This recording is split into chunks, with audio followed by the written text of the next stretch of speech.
मेरे मीटिंग शुरू करने से पहले ही आप लोगों का स्टार्ट हो गया था क्या निशाद? क्या हुआ था मुझे यस बताओ सर। जरा। आई थिंक सेटिंग चेंज करनी पड़ेगी सर इसकी कुछ। हाँ। वो आप थे नहीं, लेकिन मीटिंग में पहली पार्टिसिपेंट्स ऐड हुई। अच्छा, जैसे नॉर्मली वेटिंग रूम होता है, वो वेटिंग रूम नहीं हुआ था आज, क्योंकि अभी भी मैं देख रहा हूँ पार्टिसिपेंट ऑटोमेटिकली ऐड हो रहे हैं, वही चीज़ देख रहा हूँ।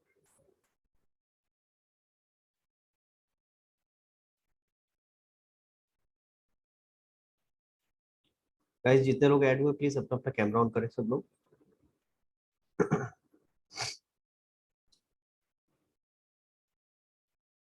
स्निग्धा, आरव, आरव।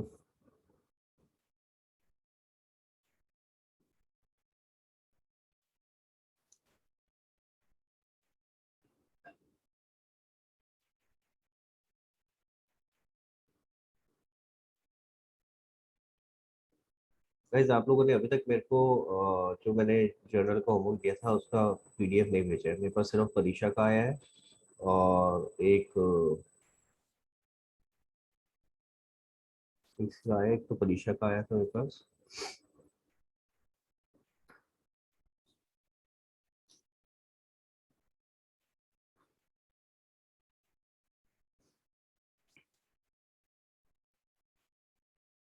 अरम आपने नहीं भेजा है? आपने अभी कुछ भेजा है ना, थोड़ा सा भेजा है आपने, पूरा नहीं आया। आपने बताया भी, मेरे को मैसेज किया हुआ है। निशात आपका नहीं आया होमवर्क अभी तक मेरे पास। परीक्षा आपका भी नहीं आया बेटा, शगुन आपका भी नहीं आया है। होमवर्क नहीं आया बेटा आप लोगों का अभी तक? सर मेरा फोन खराब है तो सर इससे फोटो क्लिक नहीं हो पा रही है। बेटा और इतने सारे फोन होते हैं घर में यार, और किसी से करके भेज दे। और देख सर मैंने अभी एक चीज पहले बताई थी शुरू, अगर आप मुझे पहले से बता दो ये बातें तो फिर एक्सेप्टेबल होती है। जिस दिन मैं पूछ रहा होता हूँ, जब क्लास होती है तब बताओगे तो फिर एक्सेप्टेबल नहीं है। अगर आप कोई प्रॉब्लम है मुझसे डिस्कस करो, मैं आपको सोल्यूशन बता दूंगा उसका। निशाद आपने भी भेजा अभी तक? यस सर, वो अभी थोड़ा सा रहता क्यों रहता है यार? गलत बात है है नहीं? मैंने उसी समय इसीलिए सर। लिखा था ना कि मैं क्लास नहीं ले रहा हूँ तो आप अभी बैठ करके करो, तो फिर यार ये गलत बात होती है, उस समय क्यों नहीं करते हो? सर आज करते हैं। बट बेटा टाइम से किया करो यार। तनीषा आपका भी नहीं आया मेरे पास। तनीषा, परिका, स्निग्धा। स्निग्धा आपने भेजा है मेरे को? क्यों? आपने क्यों नहीं भेजा है? सर मेरा भी थोड़ा सा बचा हुआ है। देखो यार, मैं एक लास्ट टाइम बोल रहा हूँ, इसके बाद फिर मैं ऐसे नहीं बोलूंगा, और फिर जो जिन लोगों का होमवर्क होगा सिर्फ उन्हीं को अलाउ करूंगा, फिर ऐसे क्लास अटेंड करने के लिए अलाउ नहीं करूंगा। मैंने आपको पहले भी बताया है, दो चीजें बेयर मिनिमम चाहिए मुझे, एक तो रेगुलर क्लास अटेंड करो और दूसरा होमवर्क जरूर टाइम से करो। अगर होमवर्क टाइम से नहीं करोगे तो फिर काम नहीं चलेगा बेटा, ठीक है? तो प्लीज होमवर्क नेक्स्ट टाइम से टाइम से होना चाहिए, नहीं तो फिर मैं क्लास में अलाउ नहीं करूंगा। ठीक है, सबके लिए बोल रहा हूँ मैं। मलाइका, आरव, अरब, भव्य आपका आ गया मेरे पास है ना? तो बाकी जिन लोगों का, देखो मैं हमेशा इस चीज को कभी वो नहीं करता हूँ कि आप अगर किसी के एक दो क्वेश्चन भी रह गए थे, अगर आपने जितने करे थे उतने भी भेजे होते, then also it would have been acceptable. But ये बोलना कि नहीं सर मैंने अभी करे नहीं, पूरे रह गए हैं थोड़े से इसलिए मैंने भेजे ही नहीं है, दैट इज नॉट एक्सेप्टेबल। ठीक है? तो प्लीज नेक्स्ट टाइम से सब लोग ध्यान रखेंगे इस बात का। तो हम लोग शुरू करते हैं अपनी क्लास फिर। हाँ जी गाइस, सॉरी गाइस, मेरी अभी भी तबीयत थोड़ी ठीक नहीं है, but I try my level best कि ठीक से हम क्लास कर पाए। गाइस स्क्रीन दिख रही है आप लोगों को? ओके। सो गाइस नया चैप्टर शुरू करना है अपने को। जो जर्नल वाला होमवर्क है वो हम बाद में डिस्कस करेंगे, फिर एक बार आप लोग सब निपटा लो उसके बाद हम करते हैं। बट प्लीज नेक्स्ट क्लास से पहले पहले करके रखना है आप, ठीक है? Okay. So basis of accounting हमने डिस्कस किया था कि एक तो होता है system of accounting. Tarisha, system of accounting क्या होता है बेटा? Tanisha, yes sir. System of accounting क्या होता है बेटा? Yes sir, system of accounting जो हमारे सिस्टम होता है, मतलब क्या कहते हैं। हाँ वही सर, समझ जाओ। वही होते हैं, आपको भी पता है, मुझे भी पता है, बस समझ जाओ, है ना। क्या होते हैं सिस्टम, सोच के बताओ। बाकी लोग प्लीज कैमराज ऑन करो बेटा।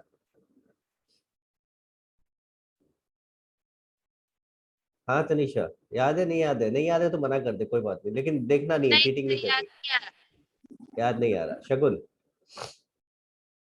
सिस्टम ऑफ अकाउंटिंग क्या होता है सर बेटा? Double entry system and single entry system. हाँ, अब देखो तनीषा, ध्यान रखो बेटा इसका। मैंने दो चीजें बताई हैं, एक होता है सिस्टम ऑफ अकाउंटिंग, एक होता है बेसिस ऑफ अकाउंटिंग। मैंने स्पेशली, हम कर रहे हैं बेसिस, लेकिन मैंने स्पेशली सिस्टम क्यों पूछा, क्योंकि यही सबसे ज्यादा कंफ्यूज करता है बच्चों को। पहले तो यही कंफ्यूज हो जाते हैं, सिस्टम कौन से है, बेसिस कौन से है। क्वेश्चन पूछते हैं सिस्टम ऑफ अकाउंटिंग क्या है, वो लिख के आ जाते हैं अक्रूवल और कैश बेसिस।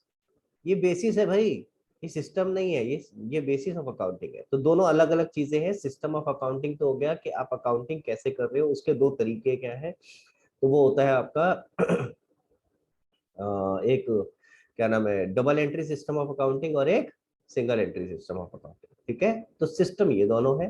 हाँ, आप जब डबल एंट्री सिस्टम कर रहे हो, उसके अंदर भी कैसे आप प्रॉफिट कैलकुलेट करते हो, उसके दो बेसिस है। ठीक है, डबल एंट्री सिस्टम में भी कैसे आप प्रॉफिट को कैलकुलेट करते हो, उसके उसके दो बेसिस है। दो बेसिस कौन कौन से हैं? कैश बेसिस ऑफ अकाउंटिंग और accrual basis of accounting. Clear हो गया बेटा? समझ आई बात? ठीक है, अब जरा थोड़ा सा डिटेल में इनको समझ लेते हैं। ये बेसिस ऑफ अकाउंटिंग के चैप्टर में है ही ये सारी चीज। बहुत छोटा सा चैप्टर है, आज इसको निपटा देंगे बेटा। और जो चीज समझ नहीं आएगी तो प्लीज हैंड रेस कर देना। ठीक है, तो दो बेसिस कौन कौन से हो गए? कैश बेसिस और अक्रूवल बेसिस। हालांकि हमने ये थोड़ा सा ऊपर ऊपर से हमने ऑलरेडी ये चैप्टर डिस्कस कर लिया था जब हमने अक्रूवल अजम्पशन की। ठीक है, तो अक्रूवल अजम्पशन में जो हमने पीछे प्रिंसिपल्स और अजम्पशंस किया था चैप्टर, उसके अंदर अक्रूवल अजम्पशन में हमने ये पूरा अच्छे से समझ लिया था कि अक्रूवल अजम्पशन का मतलब क्या है। तो वहां पे मैंने आपको कोशिश करी थी समझाने की कि दो बेसिस होते हैं, कैश और अक्रूवल। बट स्टिल वो चीज हम दोबारा से डिस्कस कर रहे हैं, और कहीं भी दिक्कत हो तो प्लीज मेरे से पूछना। तो पहले हम बात करते हैं कैश बेसिस ऑफ अकाउंटिंग की। जो जो चीजें अंडरलाइन कर रखी है वो कीवर्ड्स हैं, उनको देखते हुए चलो, और चाहो तो अपनी बुक में आप भी अंडरलाइन कर सकते हो कि इनसे याद करना आसान रहता है। पहले क्या लिखा है? कैश बेसिस ऑफ अकाउंटिंग क्या है? It is a system in which transactions are recorded when cash is transacted. यानी इस केस में हम कैसे रिकॉर्ड कर रहे हैं ट्रांजैक्शंस को? कैश के बेसिस पे, व्हेन कैश इज ट्रांजैक्टेड। आगे क्या लिखा है? वेदर रिसीव्ड और पेड। जो कैश मिल रहा है, जो कैश पे कर रहे हैं हम, उसके बेसिस पे हम अपने ट्रांजैक्शंस को रिकॉर्ड कर रहे हैं। ठीक है, क्लियर? जहां पे कैश इन्वॉल्व नहीं हुआ, उन ट्रांजैक्शंस को हम रिकॉर्ड नहीं कर रहे। समझ आ रही है मेरी बात? हम सिर्फ किसको कर रहे हैं रिकॉर्ड? Cash basis. ठीक है, आगे पढ़ते हैं। इट मींस रेवेन्यू को कब रिकॉग्नाइज करेंगे? ये कीवर्ड्स है, इनको ध्यान रखो। रेवेन्यू इज रिकॉग्नाइज कैसे? On receipt of cash. जैसे ही पैसा मिलेगा तो उस साल हम उस रेवेन्यू को रिकॉग्नाइज कर लेंगे, चाहे वो पैसा किसी भी ईयर को बिलोंग करता हो। जैसे अगर मुझे आज की डेट पे कोई पैसा मिलता है, आज क्या है, 15 अगस्त। वैसे मुबारक हो फिर सबको इंडिपेंडेंस डे। मैंने विश नहीं किया आपको। कौन सा इंडिपेंडेंस डे? 75th। पता है सबको क्या हुआ था भाई इंडिपेंडेंस डे के दिन भव्या? बहुत कंफ्यूजन रहती है ना यार रिपब्लिक डे और इंडिपेंडेंस डे को लेकर के। क्या होता है भव्या? क्या फर्क है दोनों में, पता है? नहीं पता? क्यों, कौन बताएगा मुझे? ये बहुत कंफ्यूजन रहती है। चलो तो यार कर ही रहे हैं तो ये भी डिस्कस कर ही लेते हैं। हाँ, बताओ भाई निशात, क्या होता है बेटा इंडिपेंडेंस डे और रिपब्लिक डे में फर्क? ये बहुत एक कॉमन वो है, एक सर एक इंडिपेंडेंस कंफ्यूजन। डे हाँ, में इंडिया इंडिपेंडेंट हुआ था, और रिपब्लिक डे पर शायद कॉन्स्टिट्यूशन बना था। रिपब्लिक डे का ओके। परीक्षा आप बताओ बेटा। इंडिपेंडेंस डे के दिन इंडिया आज़ाद हुई थी ब्रिटिशर्स से, and on Republic day constitution जो नवंबर में बन गया था वो फॉर्मलाइज होकर अप्लाई होना शुरू हो गया था। ओके, स्निग्धा आप कुछ और कहना चाहोगे? Same sir same. सेम में सेम है। भव्या सुन ले भाई, बाकी लोग भी सुन लो जिन्होंने हैंड रेस नहीं किया था, बहुत सारे लोगों ने नहीं किया था, तो पता होना चाहिए यार, ये बेसिक चीज है। देखो इंडिपेंडेंस डे के दिन आजादी मिली थी, ठीक है, ब्रिटिशर्स से, जैसे उन्होंने बोला। और जो हमारा कंट्री है उसके भी दो पार्ट्स हुए थे, इंडिया और पाकिस्तान। ठीक है, पाकिस्तान का आई थिंक एक दिन पहले इंडिपेंडेंस डे होता है, if I am not wrong. 14 अगस्त को होता है। तो पाकिस्तान को पहले इंडिपेंडेंस मिली थी, एक दिन पहले हमारे जो 2 पार्ट्स होते हैं, उसके बाद पाकिस्तान को पहले मिल गई थी और उसके बाद इंडिया को इंडिपेंडेंस मिली थी 15 अगस्त को। ठीक है, और इस दिन तो एक्चुअली आजाद हुआ था, तो हमारी आजादी मिली है भाई। ठीक है, और दूसरा जो रिपब्लिक डे है, जिस दिन परेड निकलती है, इसको ऐसे याद रखा करो, जिस दिन परेड निकलती है उस दिन क्या हुआ था, उस दिन कॉन्स्टिट्यूशन लागू हुआ था, यानी जो इंडिया का कॉन्स्टिट्यूशन बना हुआ है। ठीक है, कॉन्स्टिट्यूशन जानते हो क्या होता है? नहीं, देखा नहीं होगा आज से कभी, आज एक बार गूगल करके देखना। कॉन्स्टिट्यूशन का मतलब है, उसके अंदर बता रखा है कि as an Indian what are your rights and obligations, कि आपके पास क्या क्या अधिकार है। अगर आप इंडिया में इंडिया के सिटीजन हो तो तुम्हारे क्या क्या अधिकार है, वो कॉन्स्टिट्यूशन में लिखे हुए हैं। ठीक है, तो एक बार कॉन्स्टिट्यूशन, एक बार, आई थिंक थोड़ी टेक्निकल लैंग्वेज होती है लेकिन स्टिल एक बार करके देखना, आपको थोड़ा सा पता तो होना चाहिए कि कॉन्स्टिट्यूशन होता क्या है। तो उस दिन कॉन्स्टिट्यूशन इनएक्ट हुआ। क्लियर? ये बेटा पता होना चाहिए, इसलिए मैं थोड़ा सा डिस्कस कर दिया। चलो वापस आते हैं अपने टॉपिक पे, वरना ये अनएंडिंग टॉपिक है, बहुत सारी चीजें डिस्कशन में चली जाएगी। हाँ जी, तो कैश बेसिस ऑफ अकाउंटिंग में हम क्या कह रहे थे बेटा, रेवेन्यू को कैसे रिकॉग्नाइज करना है। मैंने आई थिंक लिखा भी होगा, एक बार चेक करूँ जरा मैं। देखो मैंने बहुत कोशिश करी है आसान भाषा में लिखने की। देखो फोकस करो ऊपर जो लिखा है, कैश बेसिस में रेवेन्यू को कैसे रिकॉग्नाइज करते हैं, on the basis of cash received. तो जैसे मैं आपको एग्जांपल दे रहा था एक्चुअली कि आज 15 अगस्त 2021 है, यानी फाइनेंशियल ईयर कौन सा चल रहा है। परीक्षा आप एक बार हैंड रेस कर लो और आपके साथ हम डिस्कस कर लेते हैं, साथ साथ कुछ क्वेश्चंस पूछूंगा तो बताते रहना। हाँ, तो परीक्षा आज कौन सा, अगर मेरे को आज कैश मिलता है तो कौन सा फाइनेंशियल ईयर चल रहा है, पहले तो ये बताओ। अभी 15 अगस्त 2021 कौन से फाइनेंशियल ईयर में फॉल करता है? बट आपकी आवाज नहीं आ रही परीक्षा, क्या माइक का प्रॉब्लम है कुछ? 2021 to 22। राइट, 2021-22, 1 अप्रैल 2021 से ये फाइनेंशियल ईयर शुरू हो गया था, 2021-22। तो 2021-22 चल रहा है। जस्ट सेकंड, मैं यहाँ पे लिख भी देता हूँ एक जगह ताकि आप लोगों को क्लियर रहे। देखो 1 अप्रैल 2021 और 31 मार्च 2022। क्लियर? तो गाइज अगर मेरे को ये 15 अगस्त यहीं कहीं फॉल कर रहा है ना, देखो 15 अगस्त 2021, तो इस ईयर के अंदर फॉल कर रहा है, दिस इज फाइनेंशियल ईयर 2021-22। तो बेटा अगर 15 अगस्त 2021 को मुझे कुछ रेवेन्यू रिसीव होता है तो कैश बेसिस क्या कहता है कि ये किस साल में कंसीडर किया जाए, 2021-22 में, 2021-22, इररिस्पेक्टिव कि ये एक्चुअली किस साल को बिलोंग करता था। तो मैं अलग अलग सिचुएशंस बता रहा हूँ। देखो मुझे पैसे इस साल मिल रहे हैं 15 अगस्त 2021, ठीक है। एग्जांपल ले लेते हैं किस चीज के पैसे मिल रहे हैं, वही मेरा सेम काम क्या करता आ रहा हूँ, मैं फर्नीचर बेच रहा हूँ ना, तब से जब से आप आए हो, मैं तो पता नहीं कितने सालों से बेच रहा हूँ। तो यही मान के चल लेते हैं कि मेरा फर्नीचर बेचने का काम था और मुझे 15 अगस्त 2021 को वो जो मैंने सेल किया उसके पैसे मिले।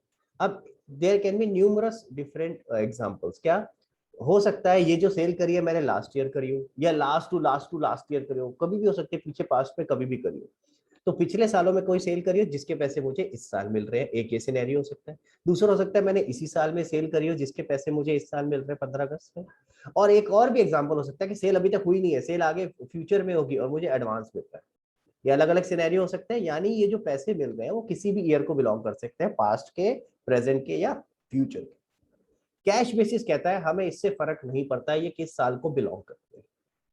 ठीक है, कैश बेसिस क्या कहता है कि भाई जिस साल जो पैसे मिले उसी साल का उसको रेवेन्यू मान लो। And same goes for expense also, कि अगर मैंने इस साल कुछ पेमेंट करी है, ठीक है, मान लेते हैं मैंने गुड्स परचेज करने के लिए पेमेंट करी है बेटा, तो हो सकता है मैं ऑलरेडी परचेज कर चुका हूं उसको पिछले साल, लेकिन पेमेंट इस साल कर रहा हूँ।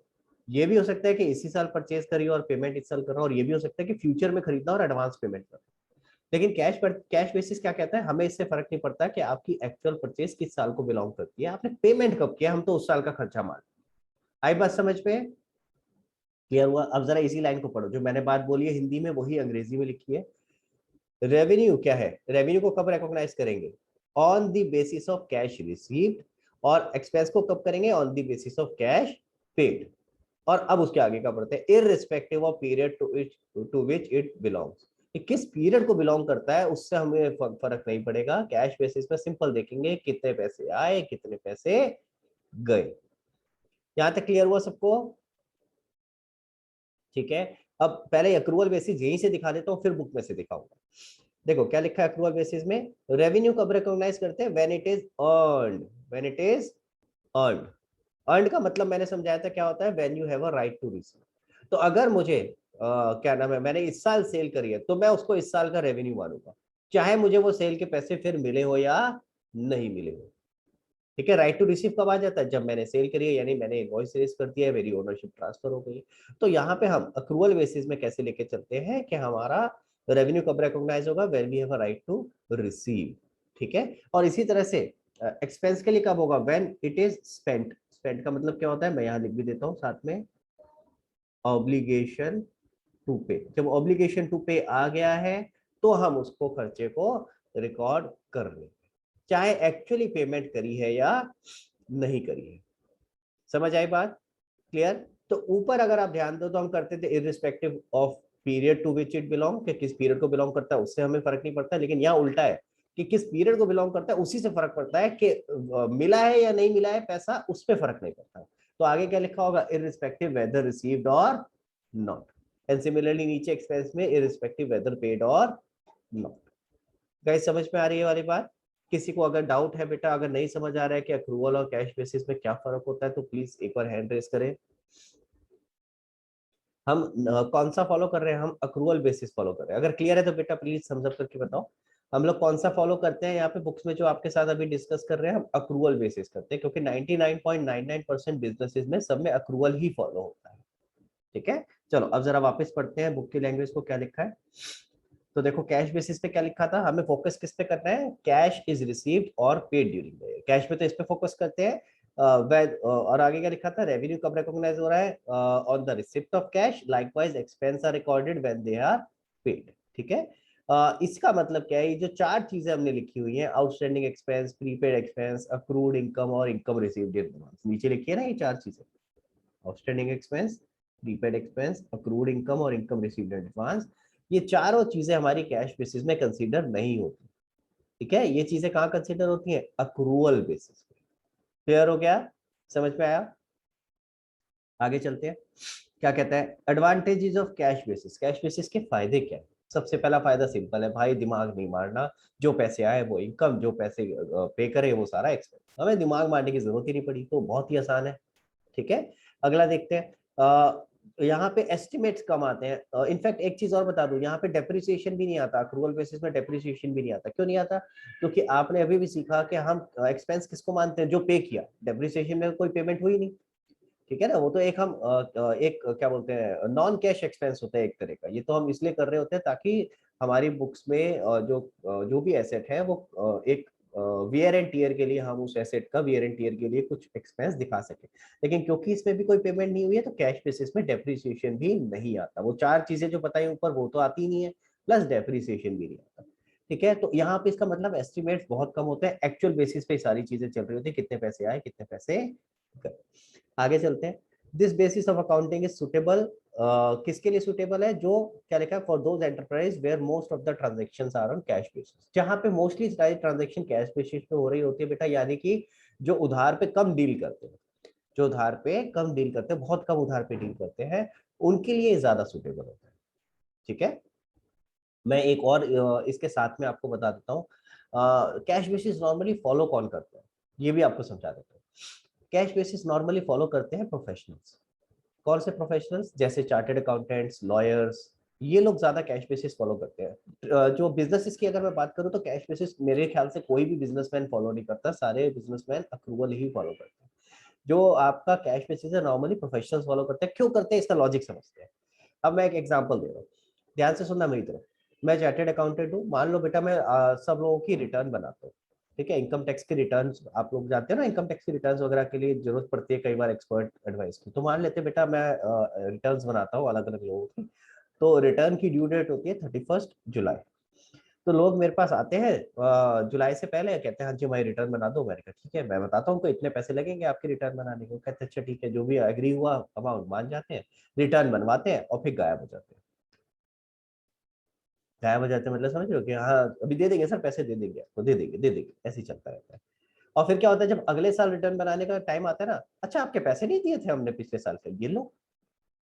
और फिर हम कहेंगे इस साल के, अब वो भी दे देंगे दे देंगे दे देंगे, यही चलता रहता है। अब ये पिछले साल के तो लो, आप ये भी दे देंगे, एक बार आप रिटर्न तो फाइल करो, फिर यही होता है। फिर वो यानी इसका होता क्या है, मतलब नॉर्मली क्या हो रहा होता है कि अनफॉर्चुनेटली आपका जो पैसे आपको मिलने होते हैं वो डेफर होके मिल रहे होते हैं, कि भाई जब अगली बार दोबारा डंडा करोगे कुछ ना कुछ प्रॉब्लम होगी तब जाके मिल रहे होंगे, ऐसे नहीं मिलेंगे आसानी से, प्यार से नहीं देगा।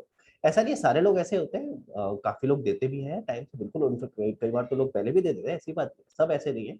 लेकिन नॉर्मल सिनेरियो में अगर हम बात करें तो ऐसा बहुत होता है प्रोफेशनल वर्ल्ड में, कि आप जब काम करते हो उस साल आपको पैसे नहीं मिल रहे होते और फिर बाद में आपको नेक्स्ट ईयर मिल रहे होते। अब अगर मैं अक्रूवल फॉलो कर रहा होता, ध्यान से सोचो, तो चाहे मेरे को पैसे मिले हैं या नहीं मिले, मैं तो उसको इनकम दिखा रहा होता अगर मैं अक्रूवल मेथड फॉलो कर रहा होता, है ना। चाहे मुझे पैसे मिले या नहीं मिले, मैं इनकम दिखा रहा होता। अब होता क्या, इनकम टैक्स कहता है कि भाई आपने जो आपकी इनकम है उसके हिसाब से आपको टैक्स देना है। अब अगर मैंने वो इनकम दिखा दी जो मेरे को पैसे नहीं भी मिले तो मुझे उसके ऊपर भी टैक्स देना पड़ेगा, है ना। तो मुझे उसके ऊपर भी टैक्स देना पड़ेगा। अब मैं क्या, मैं तो फंस जाऊंगा, और अबे मतलब ना तो मेरे पास पैसे आए, हाँ, ना तो मेरे पास पैसे आए, उस पर टैक्स पहले दे रहा हूँ मैं।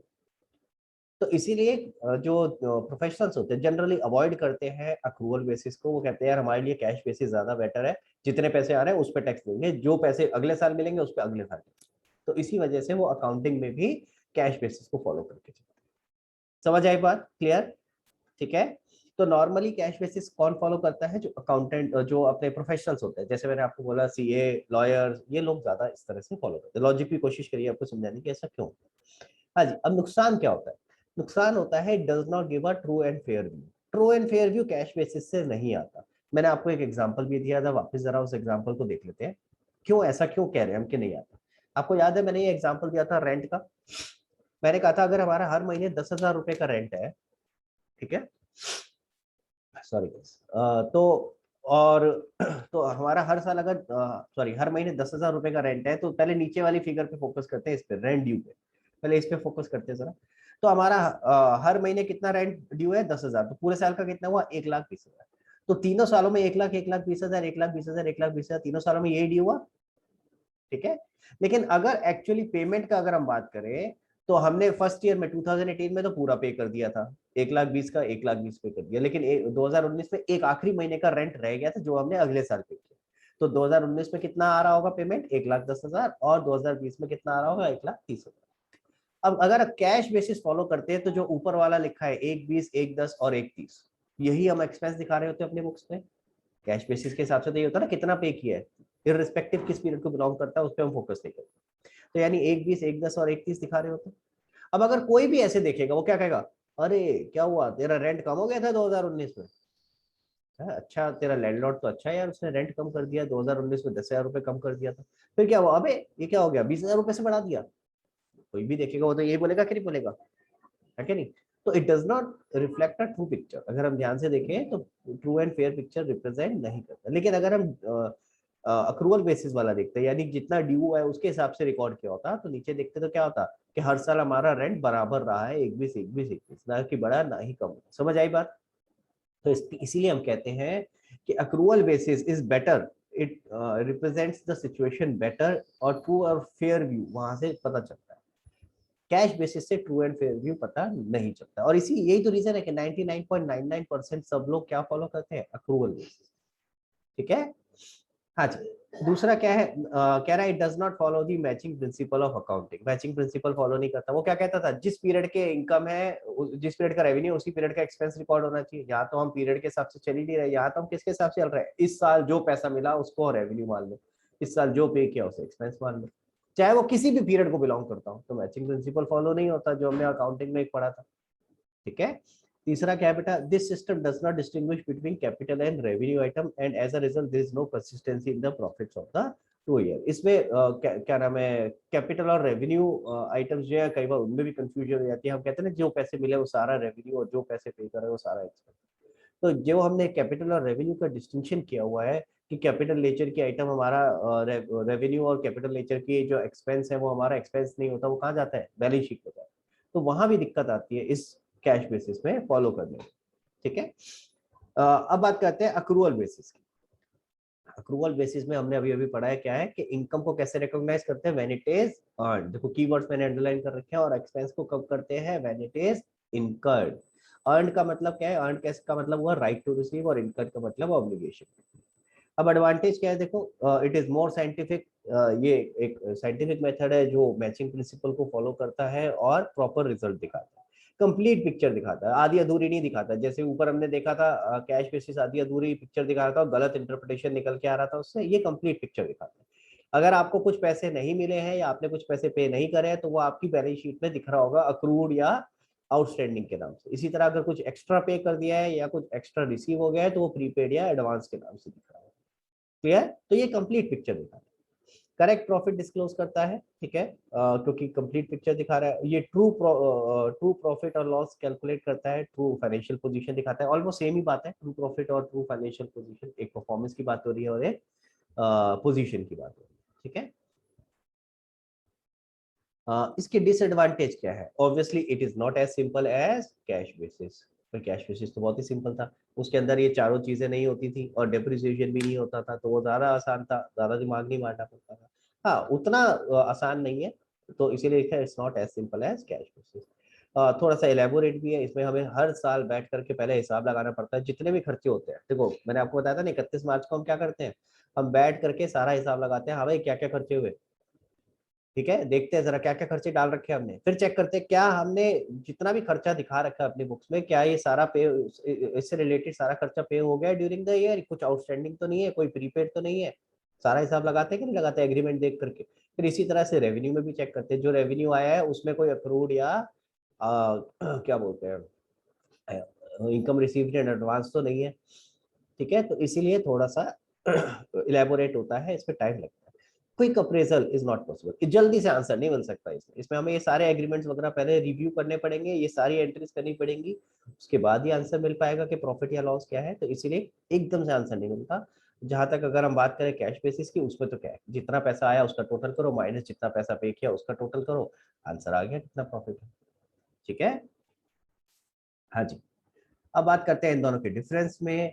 तो डिफरेंस की अगर हम बात करें तो क्या कहते हैं, नेचर ऑफ ट्रांजैक्शन अक्रूवल में कौन सी होती है, कैश में कौन सी होती है। अक्रूवल में दोनों कंसीडर होती है, कैश भी और क्रेडिट भी, जितने पैसे मिल गए वो भी कंसीडर हो रहे हैं और जो नहीं भी मिले हैं वो भी कंसीडर हो रहे हैं। हाँ, बट डिपेंड करता है, अगर कोई पैसा पिछले साल को रिलेट करता है या अगले आने वाले साल को रिलेट करता है, जो मिल गया है उसको हम एक्सक्लूड भी करेंगे, ठीक है। Prepaid, outstanding, accrued, income received in advance, ये चारों चीजें अक्रूवल में कंसीडर होती हैं, कैश बेसिस में कंसीडर नहीं होती।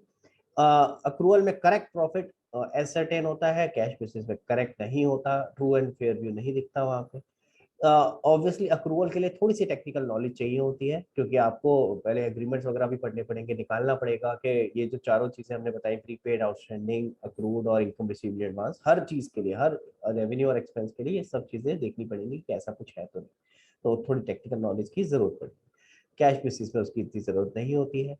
लीगली अब ध्यान से समझना, मैंने क्यों बोला था एक चीज और कि 99% बिजनेसेस यही फॉलो करते हैं। क्या लिखा है, अगला पॉइंट पढ़ो, कह रहा है accrual basis is recognised by companies act. Companies act कहता है अक्रूवल फॉलो करना है, तो हर कंपनी को मैंडेटरी है, कंपनी को, कंपनी बोल रहा हूं मैं तो सब सारे बिजनेसेस को नहीं, यानी स्टोर प्रोप्राइटर है, पार्टनरशिप है, ये जो और स्ट्रक्चर्स होते हैं बिजनेसेस के, उनके लिए मैंडेटरी नहीं है अक्रूवल फॉलो करना, कंपनी के लिए तो मैंडेटरी, ठीक है। कंपनी के पास ऑप्शन नहीं है कि कैश बेसिस कर सके, क्योंकि कंपनीज एक्ट जो लॉ है उसके अंदर, कंपनीज का जो लॉ है जो कंपनीज को रेगुलेट करता है, उसमें लिखा हुआ है कि आपको कंपनीज एक्ट के हिसाब से मैंडेटरीली अक्रूवल बेसिस ही फॉलो करना पड़ेगा। और जितने भी बड़े बिजनेसेस हैं सारे कंपनी की फॉर्म में ही हो रहे होते हैं, इसलिए ऑटोमेटिकली 99% सारे बिजनेसेस यहाँ कवर होते हैं। हाँ, अगर कोई छोटा मोटा बिजनेस कोई अगर सोल प्रोप्राइटरशिप में या पार्टनरशिप में कर रहा है, उसकी चॉइस है, वो अक्रूवल भी फॉलो कर सकता है और वो कैश बेसिस भी कर सकता है। फिर भी क्योंकि सारे लोग अक्रूवल ही कर रहे होते हैं, इतने सारे लोग, तो मोस्टली तो सारे अक्रूवल ही फॉलो कर रहे होते हैं, चाहे वो सोल प्रोप्राइटर और पार्टनरशिप भी हो, पर उनके लिए मैंडेटरी, ठीक है। Acceptability, accrual basis is more acceptable, ये तो मैंने आपको समझाई दिया क्यों, क्योंकि ट्रू पिक्चर दिखाता है। Cash basis is not that acceptable in the market, market में उसको इतना एक्सेप्ट नहीं करते। Reliability, accrual is more reliable, cash basis is less reliable. Again similar से पॉइंट अगर आप देखोगे, सुटेबिलिटी तो accrual basis is suitable for businesses, और कैश बेसिस किसके लिए सुटेबल है, दो लोगों के लिए लिखा है, देखो, not for profit organisations and professionals. अब ये नॉट फॉर प्रॉफिट ऑर्गेनाइजेशंस क्या होती है, प्रोफेशनल्स तो समझा दिया मैंने आपको, ये लॉयर्स ये सब हो गए। नॉट फॉर प्रॉफिट ऑर्गेनाइजेशंस क्या है, नॉट फॉर प्रॉफिट ऑर्गेनाइजेशंस, एक आपने नाम सुना होगा एनजीओ। एनजीओ की full form not for profit organisation नहीं होती, क्या होती है? Non government organisation. लेकिन वो भी क्या होते हैं? नॉट फॉर प्रॉफिट, यानी ऐसी ऑर्गेनाइजेशन जो प्रॉफिट कमाने के ऑब्जेक्टिव से काम नहीं कर रही है। नॉट फॉर प्रॉफिट, प्रॉफिट कमाने का ऑब्जेक्टिव नहीं है। भाई बिजनेस तो आप नॉर्मली प्रॉफिट कमाने के लिए करते हैं ना, बिजनेस का एक इनहेरेंट ऑब्जेक्टिव तो क्या होता है? प्रॉफिट कमाना है। लेकिन अगर कोई आपका आप लोग मिलकर के काम कर रहे हो लेकिन ऑब्जेक्टिव प्रॉफिट कमाना नहीं है, तो उसको क्या बोलेंगे? Not for profit organisation. For example, आपने बड़े सारे ट्रस्ट देखे होंगे, जैसे किसी मंदिर में जाते हो, राम मंदिर में गए तो वहां लिखा होता है श्री राम मंदिर ट्रस्ट। हाँ, अगर आपने कभी देखा हो, बोर्ड लगा होता है वहां पे। इसी तरह कहीं मस्जिद में जाओगे या कहीं भी जाओगे फॉर दैट एग्जांपल, तो जितने भी ये सारे रिलीजियस आपके ये सब चीजें बनी हुई है, तो एक ट्रस्ट के थ्रू गवर्न होती है। तो वो भी तो कहीं जो पैसा आ रहा है या जो पैसा जा रहा है वो भी तो रिकॉर्ड करेंगे कि नहीं करेंगे? तो उनका जो स्ट्रक्चर होता है वो क्या होता है? ट्रस्ट। तो ट्रस्ट क्या होता है? Not for profit. उनका ऑब्जेक्टिव प्रॉफिट कमाना नहीं है, पर क्या है? उस रिलीजियस एक्टिविटीज को प्रमोट करना। क्लियर हुआ? समझ में आई बात? और इसी तरह से और क्या होते हैं, जैसे आपके ऑर्फनेजेस होते हैं, ओल्ड एज होम्स होते हैं, ये सारे भी जो बने होते हैं स्ट्रक्चर्स, वो भी किसी ना किसी फॉर्म में तो बनेंगे, उनको भी तो अकाउंटिंग करनी होगी। ठीक है, तो ये भी नॉर्मली ट्रस्ट की फॉर्म में होते हैं, और इन सबको क्या बुलाते हैं? Not for profit organisation. ठीक है, तो ये सारे ऑर्गेनाइजेशन जो कि प्रॉफिट कमाने के ऑब्जेक्टिव से नहीं काम कर रहे, अब ऑब्वियसली उनके लिए इतना डिटेल में जाना, अकाउंटिंग करना अक्रूवल बेसिस से उनके लिए कोई जरूरत नहीं है, तो वो कैश बेसिस नॉर्मली फॉलो करते हैं। क्लियर हुआ? ठीक है, देखिए जरा और क्या हो गया। ओह, खत्म हो गया, चलो। तो डाउट्स बताओ भाई, किस किस के डाउट्स है इसमें? एक प्रैक्टिकल क्वेश्चन भी समझना है, अभी मैं समझाऊंगा कैसे करते हैं। निशात, पहले आपका डाउट ले लेते हैं, बताओ बेटा। सर कैश बेसिस में प्रीपेड एक्सपेंस और इनकम रिसीव्ड इन एडवांस, वो मतलब हम उससे रिकॉर्ड तो करेंगे, लेकिन एज प्रीपेड एक्सपेंस और इनकम रिसीव्ड इन एडवांस के कहाँ नाम से कहाँ पे नहीं लिखा करेंगे। है? कहाँ पढ़ रही है? नहीं सर, ये मैं खुद से पूछ रही हूँ। नहीं बेटा, हम रिकॉर्ड ही नहीं करते ना प्रीपेड के नाम से। हम तो क्या करेंगे, जैसे ही पैसे मिले, सुन मैं समझा, हमें जैसे ही पैसे मिले, मान लेते हैं मैं अपना उसकी बात कर रहा हूँ, फीस की। ठीक है, कि मैं as a CA cash basis follow कर रहा हूँ, और मैं जो रिटर्न फाइल कर रहा हूँ उसकी फीस मिल रही है, तो मैं क्या एंट्री करूंगा? Cash account debit to fees for return filing, या टू रिटर्न फाइलिंग फीस, कुछ भी नाम ले ले। ठीक है, तो अब मैंने जो भी पैसे मिले इस साल में, सारे कहाँ डाल दिए? रिटर्न फाइलिंग फीस के नाम से। ठीक है, चाहे वो अब मेरी रिटर्न फाइल हुई थी लास्ट ईयर, तब भी मैं उसको रिटर्न फाइलिंग फीस में डाल रहा हूँ, और जब मैं अपना trading profit and loss account बनाऊंगा, तो मैं सारा का सारा अमाउंट जो रिटर्न फाइलिंग फीस में, वो सारा का सारा मैं लेके चला जाऊंगा कहाँ पे? अपने trading profit and loss account. अब यही चीज अगर मैं अप्रूवल कर रहा होता, तो अगर मैंने ये एंट्री करी भी होती, cash to return filing fees, उसका साल के एंड पे जाके देखता कि ये जो रिटर्न फाइलिंग फीस है, क्या ये इसी साल को रिलेट करती है या किसी और को करती है। अगर ये पास्ट ईयर को रिलेट करती तो हम एक एंट्री डाल देते, हमारी पास्ट ईयर में अक्रूड आ रहा होता, ऑलरेडी अक्रूड करके एक एंट्री आ रही होती है ना। अगर पास्ट ईयर को रिलेट करती तो पिछले साल आउटस्टैंडिंग रही होती ना, कि अभी मिलना रह गया, तो अक्रूड के नाम से आ रहा होता, तो उस अक्रूड के साथ सेट ऑफ कर देता, मैं एंट्री कर देता return filing fees debit to accrued return filing. तो मेरा ऑटोमेटिकली वो वाला कंसीडर नहीं होता, उतना पार्ट जो पिछले साल को रिलेट करता है कंसीडर नहीं होता। और अगर इसी में कुछ अगले साल का मिला हुआ है, तो फिर मैं वहां उसको कहाँ ले जाता? इनकम रिसीव्ड इन एडवांस में। तो पॉइंट इज कि अल्टीमेटली अगर कैश बेसिस है तो हम ये चीजें नहीं देखते कि हमारा अक्रूड प्रीपेड ये सब है या नहीं है। अगर हमारा अक्रूड बेसिस चल रहा होता है, तो फिर हमें ये सारी चीजें कंसीडर करनी होती है। सर और ये जो कैश बेसिस में जो डिसएडवांटेजेस का लास्ट पॉइंट है, तो एक बार फिर से एक्सप्लेन करिए। किसका बेटा? कैश बेसिस के डिसएडवांटेजेस में जो लास्ट पॉइंट। हाँ, ये वाला पॉइंट ना एक्चुअली ये इसलिए लिखा है क्योंकि कई बार ऐसा होता है कि हम जब ये कर रहे होते हैं कि कैश बेसिस में क्या कहा, जितने पैसे मिले वो सारा रेवेन्यू, जितना पे किया वो सारा एक्सपेंस, तो कई बार जो हमारा कैपिटल और रेवेन्यू नेचर की ट्रांजेक्शन्स का डिफरेंस होता है, कई बार वो हम उसको ध्यान नहीं देते। हालांकि कैश बेसिस में भी उस चीज को ध्यान देना चाहिए, लेकिन कई बार गड़बड़ हो जाती है, हम सिर्फ कैश कितना आया कितना गया उस पर फोकस कर लेते हैं। मतलब अगर आपका कैपिटल नेचर का कोई भी ट्रांजेक्शन है, चाहे वो हमें कैपिटल नेचर का रिसिप्ट हो या कैपिटल नेचर का एक्सपेंस हो, कैपिटल नेचर के एक्सपेंस सारे कहाँ जाते हैं? बैलेंस शीट में, एसेट में जाते हैं। इसी तरह कैपिटल नेचर की कोई रिसीट होती है तो वो बैलेंस शीट एसेट्स लाइबिलिटीज में जाती है। ठीक है, तो आइडियली तो वहां जाना चाहिए। ठीक है, लेकिन कैश बेसिस में कई बार गड़बड़ हो जाती है कि हम लोग इस चीज को डिस्टिंग्विश ना करते हुए सिर्फ इस पे फोकस कर रहे थे कितने पैसे आए, अब वो चाहे कैपिटल नेचर के हो फिर भी गलती से कंसीडर हो जाते हैं, तो इसीलिए ये पॉइंट। Okay sir. और कोई डाउट बेटा? बाकी लोगों को क्लियर है? प्लीज मुझे एक बार थम्स अप करके बताएंगे सारे लोग।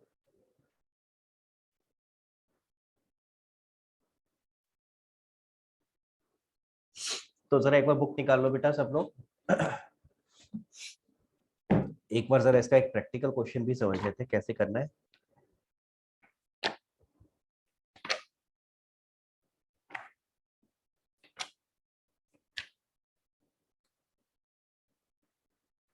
कौन सा चैप्टर है भाई ये? 4th?